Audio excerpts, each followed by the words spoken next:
Titled The Two Men Killed by the Same Bullet. Paris, 1883.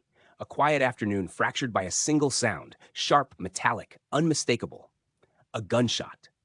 But no one on the Rue de Lyon could have imagined that this one bullet would carve a path through two lives, two streets, and two unsuspecting men. It began outside a small workshop near the Bastille, where a heated argument between two laborers spiraled wildly out of control. Witnesses would later say the anger in the air felt electric, thick enough to taste. One man shoved, the other, shaking, reached inside his coat, and in the tense silence that followed, the gun flashed. The bullet struck the first victim instantly, clean, sudden, tragically final. He fell without a gasp, without a chance to understand what had happened. But this is where the story veers into the extraordinary. Because that bullet didn't stop. It hit the stone wall beside him at a perfect, terrible angle, an angle no one could recreate on purpose. The lead flattened, warped, spun, and with a hiss like tearing cloth, it ricocheted back into the street and upward. The people nearby ducked, shielding their heads, expecting it to thud harmlessly into a shutter or a cart. Instead, it vanished into the maze of Parisian alleys, skipping between walls like a stone skimming water.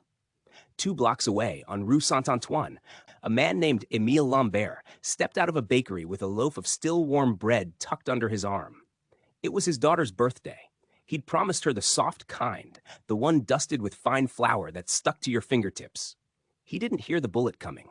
No crack, no whine, no warning. Just a sudden collapse. Émile dropping to his knees as the bag tore and bread rolled across the cobblestones.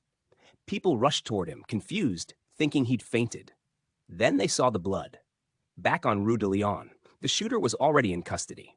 The first man lay still, and the officers believed the tragedy was contained, until a breathless messenger arrived, shouting about a second victim, struck down minutes later, streets away. Word spread through the city like wildfire. 1 bullet. 2 deaths. 2 blocks apart. The newspapers called it impossible. The police called it freakish. The families called it cruel. But Paris called it fate. One of those chilling reminders that life can pivot on a moment so small, so absurd, that it borders on the unreal.